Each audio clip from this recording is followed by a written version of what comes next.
Hello everyone. मेरा नाम विशाल सिंह है और आज की इस वीडियो में हम लोग डिस्कस करने वाले हैं लीव प्लानिंग के ऊपर। तो सबसे पहले तो मैं ये बता दूं आप लोगों को कि जो अपना अप्रूव्ड लॉन्ग लीव पहले नाम हुआ करता था, उसको अपन ने चेंज करके प्लान्ड लॉन्ग लीव कर दिया है। और इसके करने का पूरा पर्पस वही था कि भाई ये जो लीव्स होती हैं, बेसिकली ये नाम से ही क्लियर हो जाए कि ये तो ऐसी लीव्स हैं जो पहले से प्लान करके लेनी है। तो इस वजह से ही अपन ने इसका नाम भी प्लान लॉन्ग लीव किया, ताकि आप लोगों को नाम से भी बहुत क्लियर रहे कि भाई ये वो वाली लीव्स हैं जो अपने को पहले से प्लान करके लेनी होती है।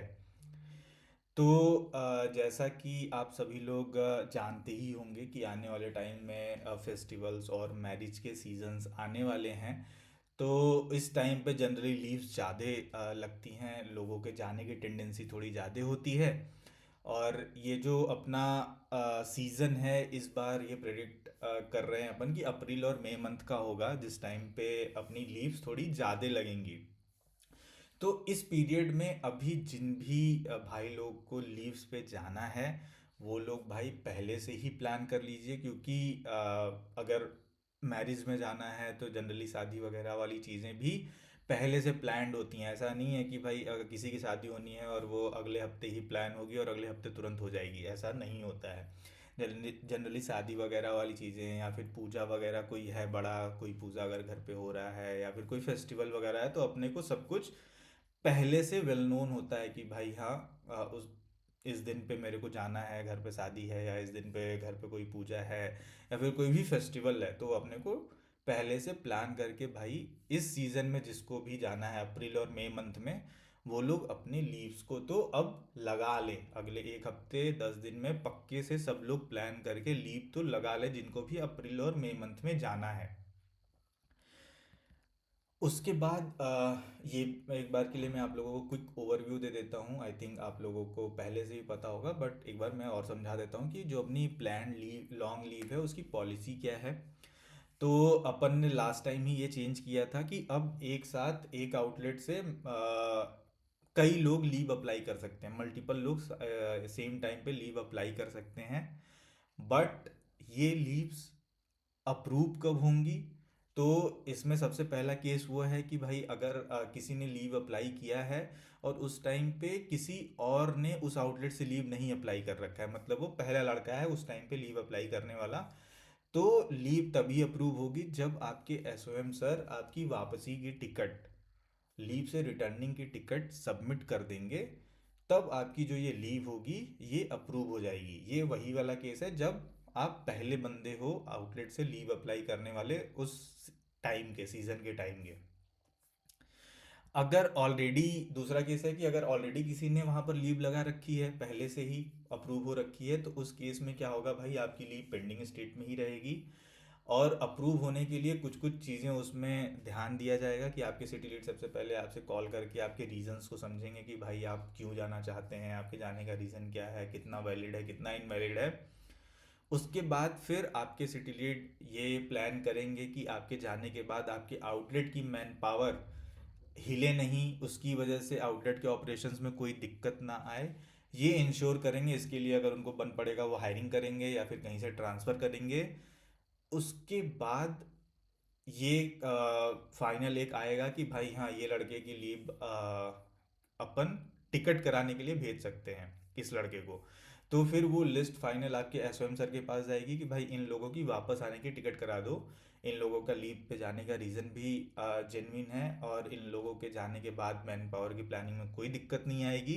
ये इंश्योर करने के बाद आपके एसओएम सर जो हैं वो फिर आपके लीव रिटर्न की टिकट सबमिट करेंगे। और जैसे ही लीव के रिटर्न की टिकट सबमिट होती है, इसके बाद फिर आपकी लीव अप्रूव हो जाएगी। तो ये दो केसेस हैं लीव अप्रूव के लिए। उसके बाद अपन फिर बात करें कि अपन ने ये क्यों किया कि लीव से वापस आने की टिकट सबमिट करना ज़रूरी है, इसके पीछे क्या रीज़न रहा होगा। तो अपन बहुत क्लियरली वैसा बताएं कि लीव से वापस आते टाइम अपन ये नहीं चाहते। अपन ने जनरली पिछले कई सालों में ये देखा है कि जब भी सीज़न टाइम में लीव वगैरह ख़त्म होती है या फिर फेस्टिवल्स में लीव वगैरह अगर किसी की एंड हो रही होती है, तो उस टाइम पे लोगों को बेसिकली बहुत दिक्कत उठानी पड़ती है वापस आने में। टिकट्स नहीं मिलते हैं, जनरल के डब्बे से आते हैं लोग, जनरल में वैसे ही बहुत भीड़ होती है, और उस चक्कर में बहुत सारी दिक्कत होती है। या और इसमें एम्प्लॉयज़ का कहाँ से नुकसान हो जाता है कि भाई टिकट्स, जैसा मैंने बताया कि सीज़न के टाइम में तत्काल की टिकट्स तो मिल नहीं पाती हैं, और एक बार टिकट्स नहीं मिली तो लड़के क्या होता है कि ना चाहते हुए भी डिले होता है उनके वापस आने में, और उस चक्कर में लीव एडहर नहीं करने की वजह से उन वो लोग इनएक्टिव हो जाते हैं, और फाइनली उनका काफ़ी सारा सैलरी का नुकसान हो जाता है। तो ये अपन बिल्कुल भी नहीं चाहते हैं, इसीलिए अपन ट्राई यही कर रहे हैं कि अपन इंश्योर करवा लें कि आप लोगों के वापस आने की टिकट पहले से हो जाए। अगर आप लोगों के प्लान में कोई भी ऐसा रहता है कि मैंने लीव एंड कुछ लगाया, लीव मैंने लगाया सपोज 10 दिन का, और मेरा प्लान घर पे जाने के बाद थोड़ा 1-2 दिन आगे पीछे का चेंज हो रहा है, तो आपके जब एस सर आपको कॉल करेंगे तो उसी समय आप उनको बता दो कि मेरी लीव एंड हो रही है सपोज आज, लेकिन मैं आज नहीं आ पाऊँगा सर, ड्यू टू ये रीज़न है, मेरी 2 दिन के बाद का प्लान है वापस आने का, तो मेरी जो टिकट होगी आप 2 दिन के बाद का करवा दीजिए। तो आप ये पहले से एस सर को बता दो, ताकि आपके टिकट्स में ये दिक्कत ना आए कि आपके 2 दिन पहले की टिकट हो गई है और आप आ नहीं पा रहे हो और दिक्कत हो जाए फिर। तो ये बिल्कुल भी नहीं करना है आपको, पहले से ये क्लैरिटी दे देनी है अपने एसओएम को कि भाई मैं 1-2 दिन लेट आऊँगा या फिर मैं ऑन टाइम आऊँगा, ताकि आपकी टिकट उस डेट की हो पाए।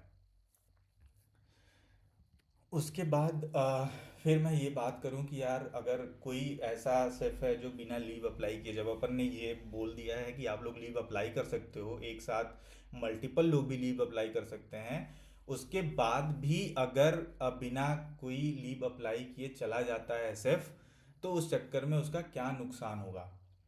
तो अगर मैं वैसे समझूं, कोई एक लड़का है जिसकी सैलरी अभी 20,000 है, और वो बिना बताए अगर लीव पे चला गया तो उसका क्या नुकसान होगा। तो अगले एक मंथ में सपोज उसकी सैलरी 21,000 हो जाती, अगर वो इंक्रीमेंट लेता तो। और अगर वो बिना बताए चला गया है तो उसकी सैलरी क्या होगी, फिर वो ज्वाइनिंग सैलरी से ज्वाइन करेगा तो उसकी बेस सैलरी 16,000 की हो जाएगी। तो अगले ही महीने उसको 5,000 का नुकसान हो जाएगा। उसके अगले महीने उसकी सैलरी बढ़ के 22,000 होती, और वो लीव पे बिना बताए चला गया और उसकी सैलरी फिर क्या हो रही, 17,000 हो रही है, तो फिर यहाँ पे 5,000 का उसका नुकसान होगा। तो ऐसे कर कर के उसके 3 महीने में 15,000 का तो सैलरी का नुकसान हो गया।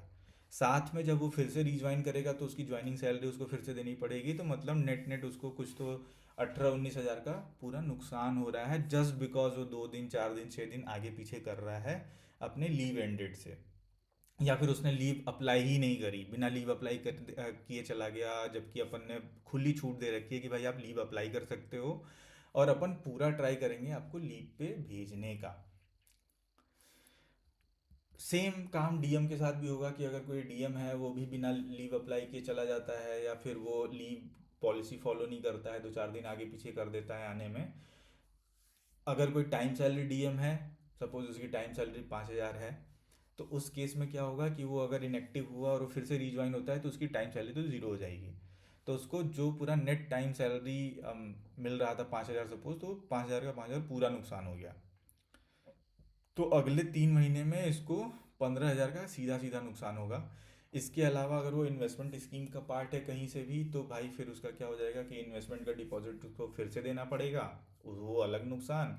और उसके बाद अगर कोई इन्वेस्टमेंट टारगेट फिर जो भी उसने इन्वेस्टमेंट टारगेट में डिलीवरीज करी होंगी, फीडबैक्स लाए होंगे, सब कुछ जीरो हो जाएगा। तो वो फिर नए सिरे से उसको शुरुआत करनी पड़ेगी, तो वो अलग एक मेहनत। तो इस चक्कर में भाई बहुत सारा नेट नेट नुकसान डीएम्स का भी हो जाएगा। तो अपन ये बिल्कुल भी नहीं चाहेंगे भाई कि ये किसी के साथ हो, इसी वजह से अपन ने लीव की पॉलिसी में चेंज करा था कि भाई अब एक साथ मल्टीपल लोग लीव अप्लाई कर सकते हैं। अगर कई लोगों ने लीव अप्लाई किया है तो जो भी दूसरा तीसरा चौथा लड़का होगा उसकी लीव पेंडिंग स्टेट में रहेगी। बेसिक चेक आपके से डिलीट करेंगे और मैन पावर की प्लानिंग कर लेंगे, आपके एसओएम सर आपकी टिकट सबमिट कर देंगे वापस आने वाली। उसके बाद आपकी लीव अप्रूव हो जाएगी, और अपन पूरा मैक्सिमम ट्राई यही करेंगे कि भाई आपकी लीव अप्रूव हो जाए। अपना पूरा मेन एजेंडा तो वही है कि भाई आपकी लीव अप्रूव हो जाए। तो जब अपन इतना कर रहे हैं तो अपन आपसे भी उम्मीद करेंगे कि भाई आप लोग अपना खुद का सोचो कि भाई मेरा कितना नुकसान हो रहा है, जस्ट मैंने लीव नहीं लगाई या फिर मैं टाइम से नहीं आ रहा हूँ। तो इस चीज़ का आप लोग ध्यान दो और ट्राई तो यही करो कि भाई जिन लोगों को भी अब सीज़न में जाना है अप्रैल और मई वाले टाइम में, वो लोग अगले हफ्ते 10 दिन में प्लान करके लीव पक्के से ही लगा लें। तो आई होप आप लोगों को लीव प्लानिंग के बारे में क्लैरिटी काफ़ी सारी मिल गई होगी, लीव प्लानिंग क्यों ज़रूरी है। उम्मीद है कि आप लोग लीव्स अगले हफ्ते 10 दिन में लगा लेंगे। Thank you.